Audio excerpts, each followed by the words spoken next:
Hello everyone and welcome to the Vortex, where lies and falsehoods are trapped and exposed. I'm Michael Voris. Did you hear about the blockbuster interview with a woman named Juanita Broaddrick? She's the woman who says Governor Bill Clinton raped her in 1978, and then 2 weeks later, Hillary Clinton threatened her into silence. Yeah, didn't think you'd heard about it. Or if you have heard about it, you barely heard about it. A little fuzzy sort of name sounds familiar, but I don't know from where. How about Paula Jones, Kathleen Willey, Jennifer Flowers, and of course, Monica Lewinsky? In the latter case, Lewinsky was a White House intern, so Bill engaging in sex with her was tantamount to sexual harassment because of the authority he had over her. Clinton got impeached over his lies to prosecutors in the case involving Lewinsky. And the reason we're bringing all this up again isn't to rehash the trash, it's to point out two things, using this now, once again, timely topic to do so. One, the hypocrisy of the media, and two, the unfitness of Hillary Clinton to be president. While the media is all over Trump for his lewd, disgusting, vulgar, indefensible, filthy comments, they exercised no such rush to judgment over Bill Clinton's actual actions.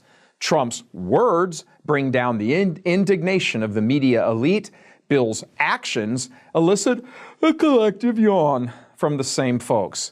Bill is a serial rapist, adulterer, etc. In the wake of the revelations about Bill and his actions, the Clintonistas rushed to their allies in the media and at every possible turn kept repeating and repeating, well, it's just sex, who cares? No big deal, everybody does it.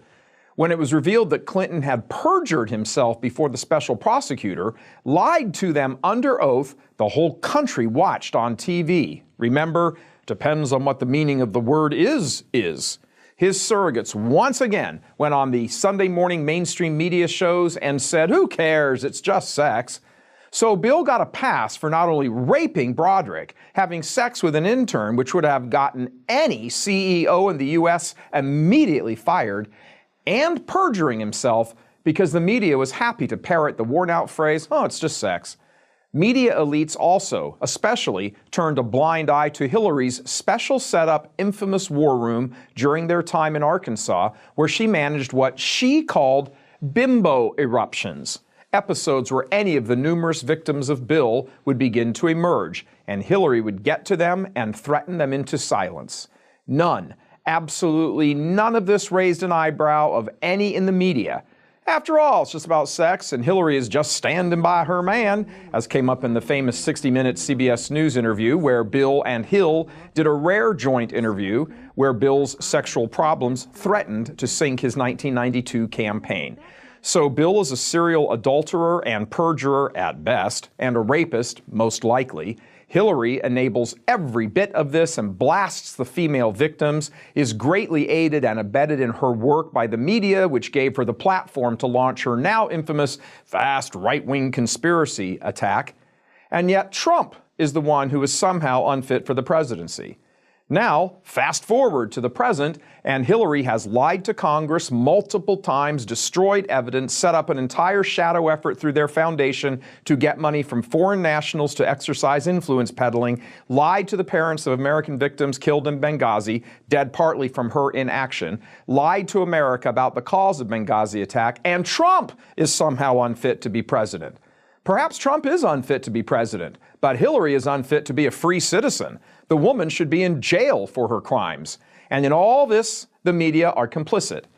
This is why, exactly why, trust of the media is lower than trust in either Hillary or Trump. And that's a bar so low it's almost in the gutter. The media control the minds of Americans who have willingly allowed themselves to develop Snapchat, Instagram, meme, bumper sticker intellects. It has become media for the masses. When the intellect is softened, evil moves in and sets up shop.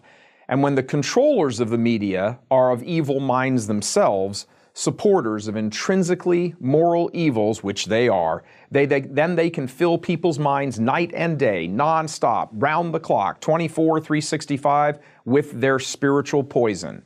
And they have. What has happened in the secular world is what has happened in the church. Too many Catholics have simply accepted the nonsense that passes for catechesis and evangelization unquestioningly and without thought. The world and politics and the media will go their own way, but the church belongs to Jesus Christ, and He will not allow it to continue imploding the way we see the secular world doing today. Hillary will win because the world has become drenched in evil and hypocrisy, and it will elect its own. And there is no longer any way to purge these from society because they have become too commonplace. Mankind controls society. God controls the church. So there is a lesson for faithful Catholics to be learned in all this. Hypocrisy and double-dealing and soundbite frilly theology, appealing to emotions and ignoring the intellect, what the vulgar media has become expert in, will not always last in the church. Society has no way of cleansing itself, but God does have ways to cleanse the church, as He has shown in times past. That cleansing may very well be carried out through what we are now seeing unfold politically. Persevere in the faith. Pray for final perseverance. Only those who persevere will receive the victor's crown. God love you. I'm Michael Voris.